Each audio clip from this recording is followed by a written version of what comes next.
Magandang araw mga kababayan, isang nakakagulat na balitang ibinunyag ngayong araw.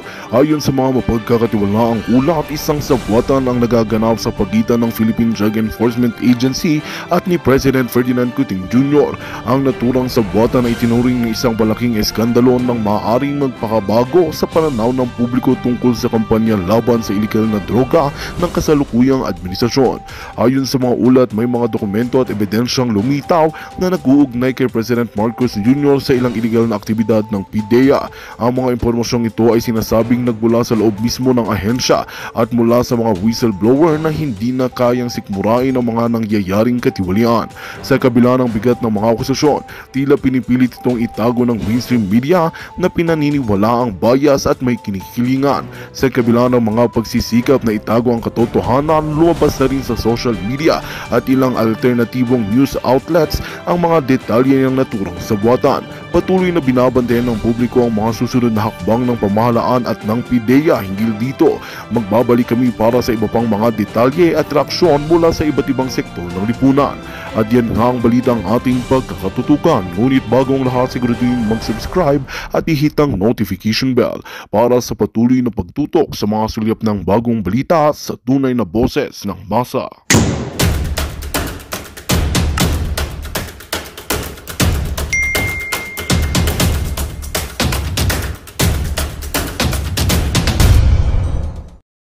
Taong bayan, kahit ano, kahit hindi mo i-suggest, kahit ano, gigil na tama ba yun, ninanakawan yung taong bayan? Ilang beses issue yung ano, yun nga hanggang ngayon yung linchak na travel expense ng Congress, tinatanong hanggang ngayon, hindi nyo sinasagot 39 million, 2.066 billion. Ang budget ninyo, ang ginastos nyo, 39 million. Ano nangyari doon sa butal? Doon sa sukli, ano nangyari? Bakit nagkaroon kayo ng 2 milyon na bonus nung Christmas? 2 milyon sa Congress. That amounted to 632 million. Oh, 632 million. Tapos iba, saan yung bili? Saan dinala yung perang iba? Ano yung pinambili ninyo sa sa charter chacha na yan, sa PI, mga PI ninyo. And then, you have the gall, ang titibay ng sikmura ninyo, tinaas nyo pa yung budget for 2024, yung mga hinayo pa kayo, ng 2.183 billion from 2.066, ang gastos ninyo 39 million lang. Gago, walang yatong mga... Dapat sa inyo silaban. Itali, igapo sa silaban, dahan-dahan, kiling ni Sopli. Mga walang ya kayo, walang kapatawaran yung mga ginagawa ninyo Tapos tatago kayo sa likod ng batas. Na kayo mismo, yung batas hindi nyo nire-respeto. Tapos yung mga kagaya kong tao, yung pang sasabihin yung mali, kami pa ngayon yung mga nakakasama sa gobyerno, mga hayop kayo. Ay, nako. Kaya nga, akin, warning lang, dadating tayo sa punto na hindi na mapipigil Yun yung inaalala ko Alam nyo, yung taong bayan, umaabot na nga yung iba, sinasabi nga kahit sila mamatay Imagine sabihin ng tao yun sa'yo, ready na sila na put in their share. If it will cost them their lives, mga MUP at mga civilian, if it will cost them their lives, their livelihood, they will put in their share. Ganong katindi. I never heard that sa EDSA 1, sa EDSA 2. Noon, punta lang tayo, makiisyoso, mga usisero. Bili tayo na sa malamig doon sa EDSA. Tignan natin kung ano nangyayari. Pero this time, alam na nila kasi history Alam na nila yung na pwedeng mangyari. And they are willing to put in their share of hardship, of pain and misery para lang ituwid ang Pilipinas. Yun ang kagandahan ngayon sa mga Pilipinong nag-iisip ng bansa natin. Marami. Marami kami. Kaya maghunos dili kayo, mga politikong pulpo. Hindi per gloria. Gulong, umiikot talaga ang gulong, makakarma kayo. And we will positive, bumaba. Take over. Nakaka-turn off timing eh. Paano hindi bigay ng military yung talaga hintayin ninyong mga checkmate kayo. Si Duterte camp, checkmate in 2 moves. Sinabi ko na yon. Checkmate in 2 moves. Yung first move, kinilos na.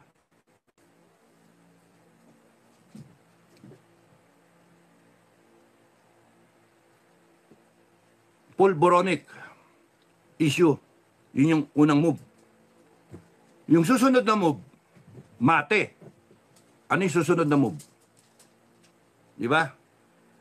Nag-move ang Duterte camp o whatever, the opposition camp o whatever, uncoordinated or coordinated, we do not know. Pero ilagay nyo ng uncoordinated and the chips are falling into place. Nagsalita ang Maharlika, meron siyang sinawalat, nakinig ang taong bayan, tinestify nitong Jonathan Expedea. Oh, ngayon, nawala. Okay. Okay na. So, nag-fluctuate yata yung kuryente na ni internet. So, ibig sabihin tapusin ko na raw.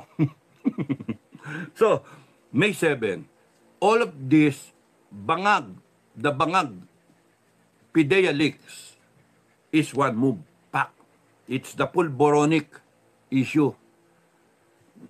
Yung iba na nalunod PCSO, SMNI, Pastor Kibuloy, lahat, si Bantag, si Tebes, lahat yan. Lahat yan pati sa bigas, yung mga utragis niyang sinasabi na mag-ano tayo, mag-i-import na naman tayo. Hinayupak yan. Tapos yung drug haul na yan na lumalabas na parang questionable. Okay. So, magsasalita ba si Maria or tatahimik siya? Ang problema kasi, pagka tumahimik nga siya, at lumitaw yung deposition, at yung mga picture, magpe-perjure siya. Pagka sinabi niyang I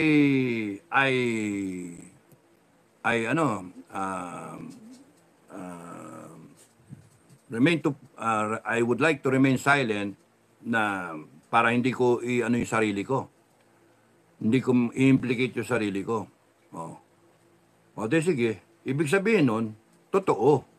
No? Kasi pagka silence means yes Pero pagka sinabi niya nagkaroon ng denial, lalabas sigurado dyan yung sunod na katibayan, which is yung deposition. At saka yung mga picture. Paharangin yan, parang yun yung second envelope. Kung kunyaring gusto pang palitawin, lilitaw yung confidential informant. Lilitaw yon siguro. Kaya nga tinalakay ko siya kahapon. Ang tama mong gawin, confidential informant, gusto mong mabuhay, huwag ka magtago habang buhay. Gusto mong mabuhay, huwag ka tumanggap ng pera. Kasi kahit tumanggap ka ng pera, mag-abroad ka, chuchukin ka rin. Kasi ganyan kumilos yung mga itong mga tao na to. Chuchukin ka rin, timbog ka rin. Ang pinaka-the best dyan, lumantad ka. Kasi ang assumption mo dapat dyan, confidential assistant, kilala ka na nila at pinapahanap ka na nila. Nakalagay yung pangalan mo sa deposition, you have to assume na yung deposition mo, they have a copy. No? Kung yan, pinadukot noong 2012, pinadukot at pinigil yan, somebody is holding on to the copy. Those are the bad guys. Kaya nga, pwede kang hanapin at yariin. Ang pinakasasalba sa iyo ay magpakita ka, connect with Bato or Maharlika, no? and you will be protected.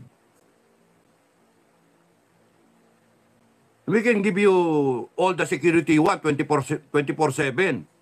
Kahit di na kami matulog, ganyan kami, pabantayan ka namin. Lahat ng lalapit sa'yo na masamang loob, patayin namin. Eh, talagang hindi kami mag-hesitate. Ay, lalagay ko mga tao, talagang mga tirador ko. Pero, kailangan, lumantad ka. Ang dami mong choice. Pwede kang magpakita kay Morales. Pwede kang magpakita kay Maharlika. Gusto mo pumunta sa SMNI. Kung gusto mo na trusted, punta ka SMNI. Punta ka sa akin. Punta kung kanino. Ang punto, lumantad ka. Para safety ka. The moment, okay kay Bato, the moment na makatestify ka, ayos na. Safe ka na. Kasi pagka na may nangyari sa'yo, Malacanang yon. Hindi naman papayag ka. Ang ilalagay na mga detalye kay AFP, PNP, yung talagang matino. Hindi ka pwedeng galawin. Huwag kang matakot. Mas safety ka nun. At ang pinaka-the best, magtiwala ka sa langit. Na babantayan ka ng langit. Promise. Promise. Babantayan ka ng langit. Walang mangyari sa'yo. Ganon din kay kay Jonathan. Walang mangyari sa'yo. Bantayan ka ng langit. Pati si Marlica. Walang mangyari. Kung magsasalita kayo, masave kayo. Okay, so, anong pwedeng gawin ng taong bayan? Pagka napag-uusapan ninyo, huwag kayong magpapahuli. Huwag kayong parang tanga. Ganun ba nangyayari? Peke ba yun? Conspiracy to bring down BBM. Sayang naman si BBM, matino-tinong presidente, mga madidinig ninyo. You should be ready to challenge. To challenge yung pinalalabas nila na narrative. Parang inchik ba? There was an agreement, secret agreement, na yung Pilipinas hindi mag-iisda sa Scarborough. Kita mo, naniniwala ang putragis na administration. Mas maniniwala pa sa inchik. Ba't hindi na lang tanongin yung dating presidente? Sinong presidente ang makikipagkuntsaba sa inchik? Naknan to ko ay kung sige, kung magaling kayo, you take back Scarborough. Kasi saan ba tayo tumigil doon? Di ba umantras tayo? Usapan, umantras. Hindi kayo umantras. Balik din yung barko natin doon. Ablang China? Hindi naman natin upakan yung barko nila. Ibabalik lang natin yung barko natin. May claim kayo, may claim din kami. Mas malapit sa amin kaysa sa inyo May barko kayo, ba't kami?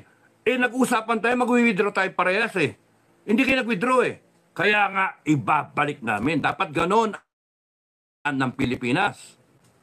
Hindi nag-iisip ang Pilipinas Masyado tayong pakeme. Ilagay nyo yung barko natin doon. 2 barko ng China, lagay kay 2 barko natin. Dagdagan nila yung barko nila, dagdagan natin ang barko natin. Ganon. Hindi, hinahayaan natin. Ngayon, sasabihin nila, kanila yon. Kanila na yon, kanila na yon. Otherwise, kung hindi tayo susuporta taong bayan sa ganyan, might as well, hayaan nyo na, gawin nyo lagyan nyo na ng flag ng China. Ganon pala Yung sa akin, yung prinsipyo. Nag-usapan tayo, mag-withdraw tayo parehas Nag-withdraw tayo. Ba't yung Philippine Navy hindi na bumalik? Tapos ngayon, hinaharangan na tayo. Ngayon, kanila na yon. Anak ng toko Kaya nga, ibalik nyo doon sa 2012. May waga talaga yung 2012 na yun, 2012 ba? 2014? Na, ang usapan, withdraw parehas. Tayo nag-withdraw, China hindi nag-withdraw. O dapat bumalik tayo doon. Yun ang sabihin nyo. Okay, so, Pilipino, hintay-hintay, panoorin, huwag kayong magpapadaig sa mga kwentuhan at sasabihin ninyo, hindi nyo alam yung nangyayari. Mas dapat alam ninyo, mga kababayan, ang nangyayari sa Pilipinas oras-oras, araw-araw. Kasi kung hindi nyo alam, madali kayong bolahin, madali kayong linlangin, madali kayong pasunurin, at daling kayo sa kamalian. Madali kayong sabihin ni BBM, kailangan natin ng gera China. Girahin natin China. Mananalo tayo. Ay naniniwala kayo. Hindi kayo naniniwalang bangag. Hindi nyo alam kasing kwento na bangag siya. Wala kayong pakialam. Ay madali kayong bulahin. Pero kung alam ninyo lahat ng issue, hindi kayo basta-basta pwedeng lokohin. At bakit naman kayo magpapaloko? Tayo dapat ang masunod. Tayo yung taong bayan. Remember, people of the Philippines, Constitution, government of the Philippines that came from the Constitution. Yung presidente nga, na-elect dahil sa kinakailangan natin ng gobyerno, kailangan natin ng taong magpapatakbo, sabi ng Constitution, term ng presidente, ito, 6 na taon. And then may spare tire yung vice president. Pagka natanggal yung presidente, take over yung president, yung vice president. Ang linaw ng Constitution. Kasi yun yung ginusto ng taong bayan, i-ratify natin yan. Tapos ngayon, itong mga gagawin to, tatakutin tayo. Anong klaseng mga animal yan? No? Hindi mga totoong Pilipino yan. Yung mga ganyan, talagang tinatanggal sa pwesto. Pero drug test ka muna. For the record, drug test ka na muna. Gusto kong makita ang positive ka. Gusto kong makita kung anong ikot-ikot ang gawin mo, yung nervyos na nervyos ka. Kasi peke yung drug test noon. PIDEA o sino man, Senado, AFP, PNP, paimbestigahan, kuhanan ng testimonya yung doktor na nag-administer ng drug test, 2 minuto. Ano yung circumstances noon? And somebody should declare that yung drug test na yon is peke, not admissible. Declare it na mali, COMELEC, wala. Corrupted lahat ng institutions Kaya somebody na matino ang pag-uutak, no? Sino pa ba matinong pag-uutak dyan sa Malacanang at sa mga nakapaligid? Sino pa? Abay, tumayo kayo. Damayan nyo kaming tumayo at kami ang nasa tama. Whether or not kakampi kayo sa amin o hindi. Hindi na yun ang issue Ang issue, tatayo ang taong bayan. Matter of time. Huling patak. Matter of time. Malapit na malapit na. Now showing. Yun, malapit na. Now showing, si Pulburon. Ang susunod, next attraction. Subukan nyo na mag-order guluhin, magkaroon ng sa West Philippine Sea, etc., etc., mangyayari pa rin yung people power na yan because hindi nyo mapipigil yung sovereign will ng tao. Sinasabi ko sa taong bayan ngayon, kahit manakot ng martial law, kahit magsabi na magkakaroon ng gera, the people will still proclaim yung sovereign will natin because alam natin na sa tama tayo, ito sila. Mas marami tayo, mas matangkad tayo kaysa sa kanila, mga pandak sila And then, we will correct everything. We will rectify the situation with Sara Duterte because she is the only authorized by the Constitution to take charge of whatever is left by a bangag president. Wala tayong magawa. Kaya nga yung mga nagsasabi na hindi disappointed kayo kay Sara, sabihin niyo yun after na yung tao makita niyo mag-perform. Nakita niyo naman okay naman yung yung departamento niya. No? Okay naman siya sa pagkikitungo sa tao. Siya kayo pumupunta Alter ego ng presidente, siya yung pumupunta sa mga ipatay.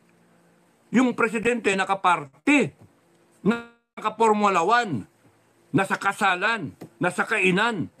Siya nasa mga patay na Pilipino. Isn't that enough sign that she will be a better president than this one that we have? Now we are questioning na bangag. Kaya huwag kayong mawala ng pag-asa. Yung issue lang na yan, mga kinu-question ko yun, yung timing now na, hell, ano na ba ang date ngayon? May 4. May 5 na nga mamaya. Lapit na. Before you know it. Pero, I'm talking to both sides. BBM, lahat ng supporter ni BBM, hindi nyo na mapipigil ang taong bayan na tatayo at itutuwid ang Pilipinas. Ang meron kayo na sinasabi ko is one move mate ang Duterte. Mag-declare kayo martial law o mag-escalate kayo sa West Philippine Sea, mamatiin nyo ang Duterte. Yun ang akala ninyo. Yun ang akala ninyo. Eh may referee eh. Sa chess, may referee, may arbiter, merong nanonood, merong chess master, merong game, merong nagde-declare na tarantado kayo. Pares kayong ano, kami, taong bayan ang masusunod. No? Kaya pagka mag-declare kayo ng martial law, no, hindi pwede. Hindi kami mauto dyan. Pagka mag-declare kayo ng escalation sa West Philippine Sea, hindi rin kami mauto dyan. Because we will show you the power of the Filipino people. Yan, nandito kami. Ito lang yung konstitusyon. Not that renounces war as an instrument of policy. Imagine, nakalagay sa konstitusyon, tas gigirahin nyo. Di ba?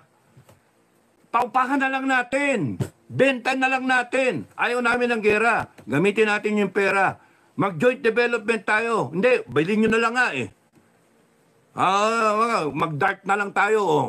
Xi Jinping, mag-dart tayo. Oh, ilang milyon niya, ilang billion dollar. Oh, $1 trillion, o $2 trillion, o $3 trillion. Boom, kuna na. Uy bullseye Oh. Walang gera. Why? If we all go to war, all the allies, Russia, your ally, North Korea, Iran, China, lahat kayo, South American, tsaka mga some European and some African countries, some Arabian countries.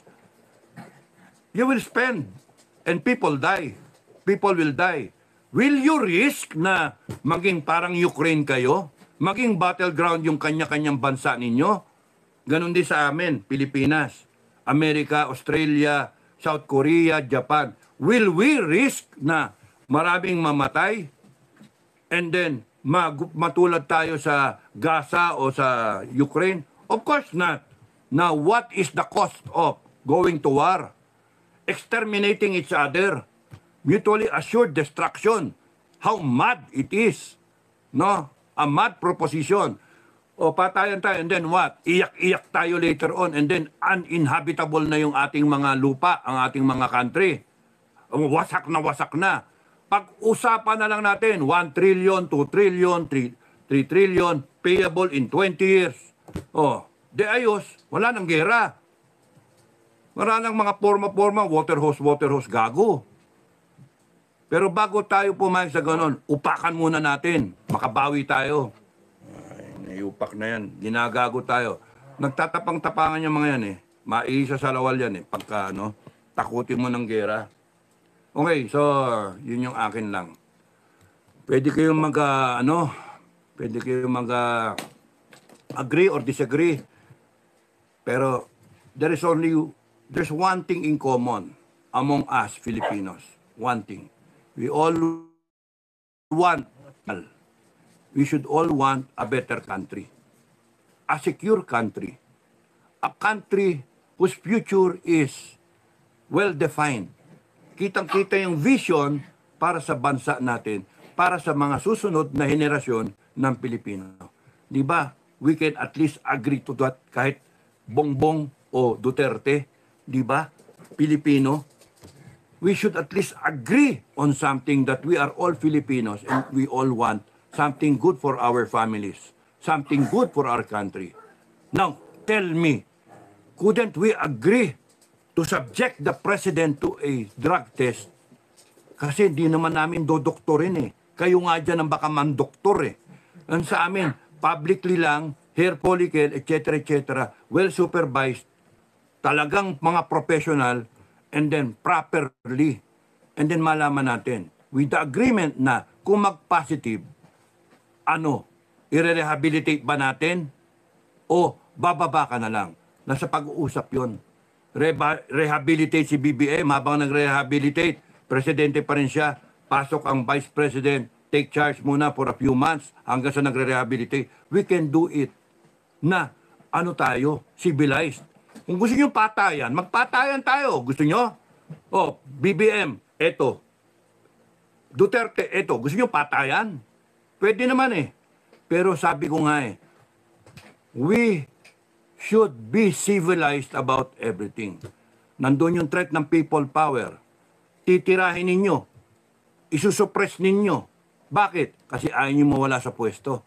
Ano, tama ba yon? Yung ba yung within the line of thinking na gusto nyo para sa maganda ang future ng Pilipinas? Hindi eh. Ang pinaglalaban ng mga tao na mag-people power, ituwid ang Pilipinas. Paano kayong lalaro ngayon? Kaya parang nasa mali kayo ah. That's why we have to agree. Something in common na ang Pilipinas, pwede nating ayusin. Regardless kung ano yung paniniwala ng, kung anong politika kayo, kung anong, mas maganda pa nga, mag-take over na lang ang armed forces eh. Ano? Takot lang kayo eh, no? Ilan yung mapapiring squad? Pagka armed forces ang nag-take over. Yun nga isa kong sabi, option 6, pwedeng mangyari. Armed forces, tapos nandun yung may seat ang armed forces, ang chief of staff, pwede yung mga service commander niya, Air Force, Navy, Army, 4 na yon, chief of staff. Tapos PNP, represented, Coast Guard, 6 na. Defense Secretary, pwede. Tapos religious group, kunyari 5, 7, 5, 12. Sino pa ang gusto nyo ilagay? Kaya pwede naman maabot yan hanggang 15 na parang council. Sila magganungan, magbangayan. Tapos nun, ilagay nyo nang sa tama, iayos lang. Consultant na lang ako. Kung gusto niyo. Kasi pag ako nandiyan sa loob, nakaupo ako dyan, malasin lahat ng ano eh. Pili kayo ng mga general na matitino. Magalong. City ng Baguio. I would agree for Magalong to be there. Sino pa? May mga nagsuggest ng ng kay Lacson. Ang sabi ko nga kay Lacson, okay sana eh. Kaya nga lang, part of 15 Congress siya yung nag-propose ng Resolution 10 eh. Pero hindi mo naman matatawaran yung ano ni Lacson. Siya yung isang senator na hindi kumukuha ng pork barrel ever since. So, maraming mga pangalan na pwedeng i-forward. Kung gusto nyo tumino ang Pilipinas, pwede naman eh. Okay nga sana kung si Digong. Pero kung ang problema, makinabang si BP. May nagsabi si BP dapat kasama. Pero ano rin eh, parang self-serving eh, no? Okay, yung past presidents, di na rin. Sino ba ang dalawang boy pa? Si ERAP at saka si GMA. Wala na si Boy Benta. Wag na, baka ibenta na naman yung ano. So, maraming pwedeng gawin para sa akin eh. Kung gusto niyo magkaroon talaga ng Magandang balita ang hatid namin sa inyo ngayong araw. Sa pagtatapos ng aming balitaan, nagbigay kami ng mga mahalagang impormasyon. Maraming salamat sa pagtutok at pagsuporta sa aming programa. Huwag kalimutang manatili sa mga susunod na araw para sa mga bagong balita at mga kwento na dapat nating abangan. Mula sa Boses ng Masa, magandang araw Pilipinas!